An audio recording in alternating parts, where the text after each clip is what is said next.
I'm excited to introduce you artists to a new art form. I wait until 4th grade to teach this project because it does require a little more advanced skill. This is an origami project, and hearing the word origami may make you feel very confident if you've had a lot of practice, or a little scared if you're new to origami. Either way, you're going to be very successful with this project. So let's take a look at what is in your art kit. Inside, you are going to find a couple of rubrics. You can set aside the rubric for your second project and take a look at this one. The goal is to master 3 origami folds and to arrange them in an original radial design that's going to look like a snowflake. There's some vocabulary that we went over and also some learning goals. So the first step is going to be to take the copy paper, and this is more lightweight. You'll set the construction paper aside until you master this project, and we're going to try these 3 folds. We're going to start with the easiest one, which is called the hat fold. So I'd like you to take one of your pieces of paper. If you're experienced with origami, you know that accuracy is key. If you're not careful with your folds early on, it can become increasingly difficult to get a correct fold later on. So each step you're gonna see that I'm gonna be pretty darn careful to match my lines. So the first step is to take the top edges and I'm gonna line them up with the bottom 2 edges. Hold that in place with my finger. I'm gonna go up the center and both directions. And I'm gonna do this pretty hard. I want it to be crisp. The next step is to take the top left corner and I'm gonna fold this edge, this corner down to the bottom edge until it matches on the base. Again, I'm gonna hold it in place, push out to the right and to the left. And so I've created a little triangle flap. I'm gonna do the same thing on this second edge, taking the top corner, folding it down, and it should meet both along a vertical line and along the horizontal edge at the bottom. Press that with my finger, and that is the hat. The next fold we're going to try is the kite fold. For this one, our beginning shape is a triangle. And so I'm going to take this corner at the bottom and match it to the one at the top. Again, I'm going to be real careful to get that lined up before I press this fold. So again, going straight down to the right and to the left. So when I open this up, I should have a vertical line as well as triangles on either side. The next step is to create kind of our kite form. So I'm going to start over here on the right. I'm going to take this corner and fold it until it lines up perfectly with that vertical line. Get it lined up first and then press the fold. Okay, so you can see it looks like half a kite now. Then I'm going to do the same thing on the other side. It should match that vertical line as well. All right, and there is my kite fold. The last fold is probably the most difficult. So watch carefully. You're gonna notice that there's some similarities with the folds that we did before. So samurai fold, we're gonna start like the kite with a triangle. Get that nice and lined up before I press. Okay, so I've got it that way. And I'm also going to fold it in a triangle the opposite direction. So when I open it up, I should have a plus sign in 4 sections. Then I'm gonna do what we did with the hat fold. I'm gonna rotate this square and I'm gonna fold it in half this direction. So you can see what it looks like when I open it up.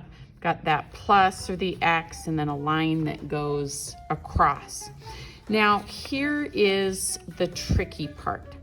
When you hold the fold, you'll notice that this piece right here can kind of flap in toward the center or it can stay out along this edge. What I'm gonna do is take that corner and I'm gonna push it inside the fold. So you can see it in there. It should go in because there's actually already a line there, a fold that it's gonna want to follow. And then I'm gonna close that shut. Now I'm gonna do the same thing on the other side as well. So I'm gonna take that corner and I'm gonna push it inside the fold and press it in place. So what I have is a triangle with the corners pushed in on both sides. The last step on the samurai fold is to almost make like a mini kite in the middle. I find that if I pre-fold this triangle in half, it's a little bit easier to have a vertical line to follow. So I'm gonna take this top little flap, I'm gonna fold it toward that vertical line in the center. I'm gonna do the same thing on the other side. And you can see here, it's almost like I have a little mini kite in the middle, lining it up along that center fold and then pressing carefully. And that is a samurai fold. You'll notice that you still have 3 pieces of copy paper left, and that is for you to try each one of these folds a second time. There are directions, visual directions for how to do each one of these if you struggled. Now that you've practiced making each one of these folds twice, it's time to move on to thinking about our radial design. Now we talked about in the slideshow how an object that has radial symmetry has multiple lines of symmetry. You'll see one line going down this circle and it's the same on both sides. We're gonna actually do a second line of symmetry, and this is really gonna help you as you go to arrange your design. So I'm gonna push this a second time, and then I am going to create a circle shape for my snowflake design to go on. So let's cut around the edge. Now that I have my circle cut out and it's divided with 2 lines of symmetry, I'm really able to start to think about whatever creative design I'd like to build with these origami folds. It's important as you consider that you use your samples because they can help you figure out how many of each kind of fold you need to be able to have each quarter of your design look the same. So for example, if I'm gonna put a hat fold here, I'm gonna need a hat fold here, one here, and one here as well. And that's gonna give me a project that has radial symmetry.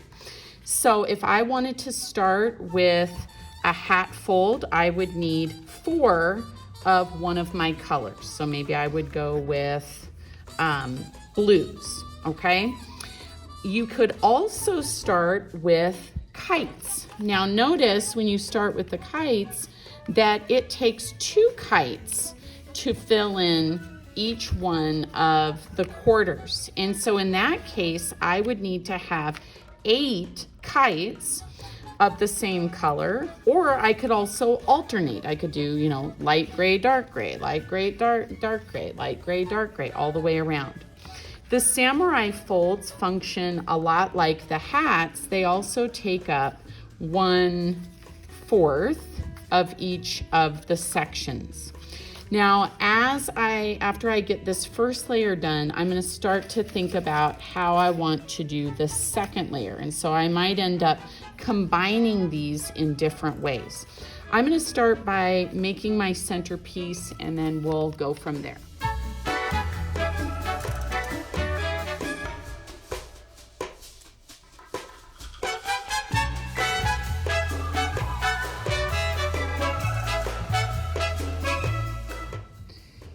I have a set of folds in each of my 3 main colors. I can start to arrange these. So as I mentioned, I thought about maybe doing these hats in the center. Now, it's really cool what sometimes they do when you put them together. So you'll notice the hat kind of creates this flap. You'll also notice that I'm not gluing them in place initially, and that's to give myself some time to think flexibly or creatively, because my first idea may not be my best idea depending on what I discover here. So I was thinking that this one could possibly go in the center. These could also be arranged on the lines. So that would be another option. If I wanted to give my snowflakes some length, I could put them on that edge as well. You'll also notice that 2 kites fit inside a hat. So that is another option that I could explore. There's really a ton of creativity in this project. So I've got these. Now I was thinking that my samurai could possibly be added maybe to these ends. They could be added to the center. So I'm going to continue to play around with this and then come up with something that I can glue down. Now I still have some papers left, and so it may be possible to incorporate these, but I'm going to wait to fold these until I get my main design in place.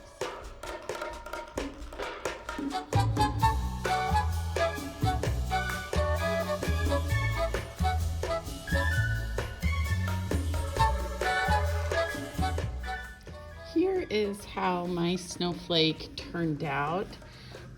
Notice that I did not glue any of the flaps down, and that's because we're also making out of paper a sculpture, a relief sculpture, and so there should be parts that stick up. I'm really excited to see what you create, and I hope that you enjoy the process of learning origami.